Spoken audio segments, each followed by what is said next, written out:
Hey guys, welcome to the channel. Thank you for watching. Please don't forget to like, subscribe, share, comment down below.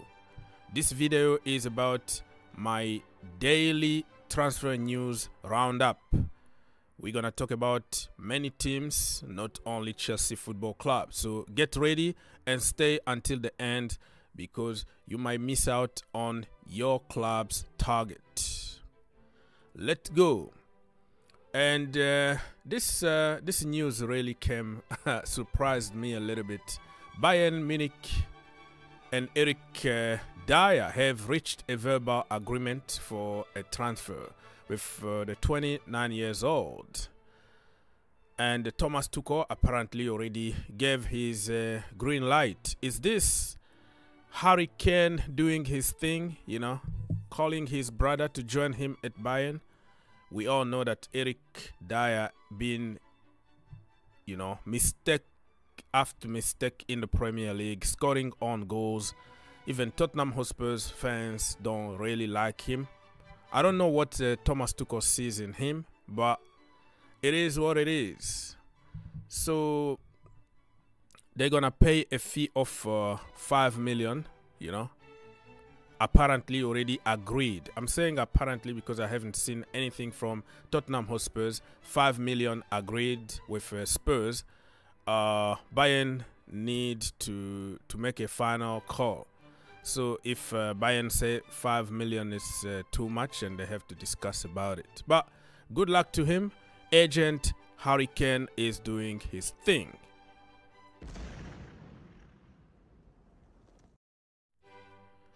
Moving on, let's go. Bruno Guimaraes is wanted by PSG this January. The cost is gonna be apparently the guy got a release clause of 115 million. So we don't know if that is even true. But I still remember back in the day when Bruno Guimaraes was at PSG. And not at PSG, he was at Lyon. What I'm talking about, he was at Lyon, and Jean-Michel Aulas, who is the president of Lyon, who was the president of Lyon back then, he literally offered Bruno to PSG. He said that all the good players that play in France supposed to go to PSG, and I'm ready to negotiate. And they kind of didn't take it seriously. But now you are coming to negotiate with Newcastle, which I don't think he's gonna leave though. But it just shows you that sometimes you have to trust your people and probably go for the players when they're still young and not expensive, instead of spending this kind of money. Let's wait and see how this one is gonna be. Moving on, let's go to Trevoh Chalobah. So this news is connected directly to Eric Dier.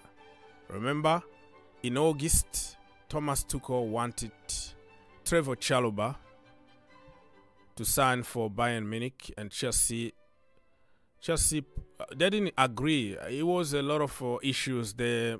Probably the price Chelsea wanted, like an obligation to buy, blah blah blah. At the end it collapsed. But when your chance is gone, it's gone. Now it looks like Thomas Tuchel don't want him anymore, and they are going for Eric Dier because they have agent agent Harry Kane at Bayern. So yeah, but Trevoh Chalobah, I just want to see him play football, man. I don't know when was the last time that I saw him play. He's been injured, though. He's been injured for more than 4 months out. So I don't know. But he needs to find a club where he can play week in and week out, get the momentum, the mojo back. And let's see what's going to happen with the English national team if he's going to be called.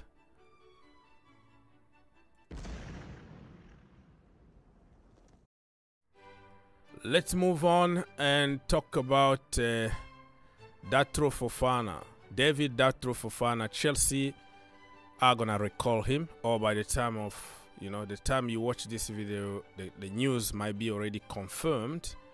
And Sevilla apparently are all over this deal, that they want him to go straight to Sevilla. But for me, Chelsea need a goal scorer, and David Datro Fofana is a goal scorer.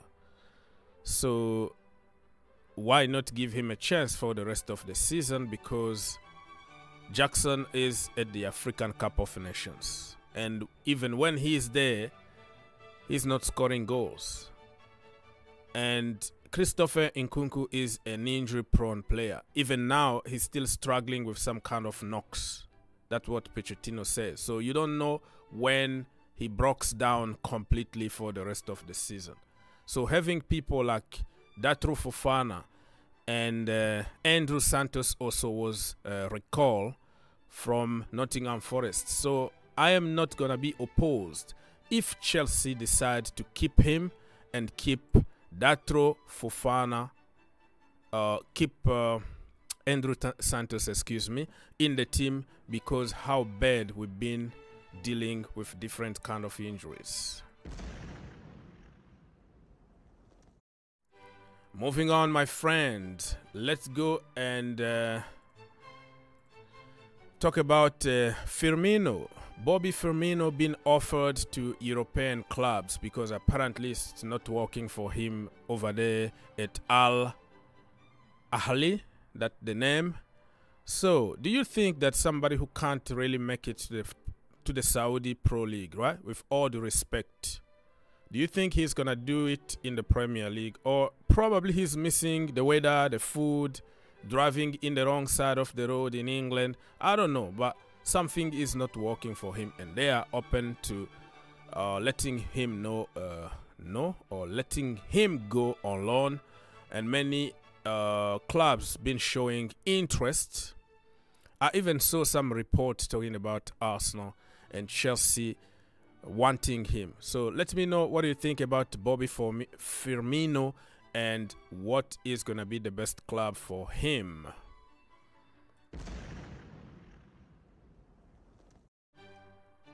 Jadon Sancho, remember him? The star boy. Dortmund and Manchester United have reached an agreement in principle for the loan of Jadon Sancho until the end of the season.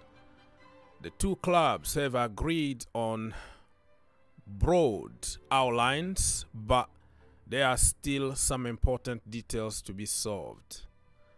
Bottom line is, Jadon Sancho wanna go to Borussia Dortmund. Borussia Dortmund want him back on loan, but they don't have money to pay for his 350k a week. So Manchester United need to take in charge more than half of the salary. And Sancho apparently is preparing to join them in the training camp, because remember, the Bundesliga are on winter break at the moment. So Jadon Sancho, I wish him all the best, man. I want to see him cook again, because 3-4 years ago he was unplayable. He was on top of the world, and we need really to see Jadon on the pitch and not at nightclubs or concerts. This is my page on social media, just in case you want to follow your brother on Twitter. I always post some very interesting stuff daily, and just to remind you that not everything that you see out there is true. People are using words. They are wording things in a certain way to make you believe that this is the news, but a lot of manipulation out there, and 99% of the so-called news are not true. Xavi Alonso is targeted by Bayern Munich apparently next summer. Apparently they're gonna sack Thomas Tuchel and get Alonso. And be careful what you wish for. Thomas Tuchel, if he wins the Champions League and somehow by miracle he wins also the Bundesliga, he might stay. But keep your eye open on that, because Thomas Tuchel been under a lot of pressure last season. Borussia Dortmund decided to handle them the trophy while they already lost the trophy. But this season they are out of the German Cup. They are not top of the Bundesliga. Alonso is winning pretty much every single game. And if they get knocked out of the Champions League, the pressure is going to be mounting on Thomas Tuchel. So let's wait and see what is going to happen, because this business is about the result. Even Thomas Tuchel himself said that, you know, when you don't win for a long period of time, people don't trust on your process anymore. Barco, remember him? This kid is from Argentina, right? Basically, Chelsea were linked with him. Many other European clubs also. He's a left back, and everybody looks very good on social media, YouTube, compilation videos. But apparently, Brighton are gonna activate his release clause of 10 million. And I've seen many Chelsea fans saying that if we don't go for him, it's gonna be a disgrace, blah blah blah blah. But I'm kind of happy that he's not going to sign for Chelsea, because I'm sick and tired of seeing Chelsea ruined the youngsters' careers. You know, since Oscar that made it a little bit, I don't remember any Brazilian or any South American players that we bought and then we developed him to the level of world class. All of them are sent on loan, not given enough time, and then we kill their confidence. So if he goes to Leicester City, it's cool. So in summer, Mr. Boyle can go with 150 million to buy him, right? That's how Chelsea is. Instead of developing talent that they have, they prefer another team develop them for only 4 or 5 months, and then they go with a high price. And when they come to Chelsea, they are not really in that level that we think they are. Anyways, there is a news that was going on, and Fabrizio Romano really hit very hard on this. Remember that I've just told you that be careful about the sources. So this guy came here to say Victor Osimhen is gonna agree personal deal this January with Osimhen so they can get him in summer. And he cited Fabrizio Romano YouTube. You know, because Fabrizio Romano is everywhere, right? Every platform you're gonna find him. And people are taking advantage of that. They're gonna say something crazy, some lies, and they say, oh, Fabrizio Romano said it in such and such show. So since not everybody can watch those shows, they believe that Fabrizio Romano said something. But this is lies and manipulations. So look at this. Fabrizio Romano came here to say, never say this. And nothing happening for Osimhen in January and this stage. Just speculations.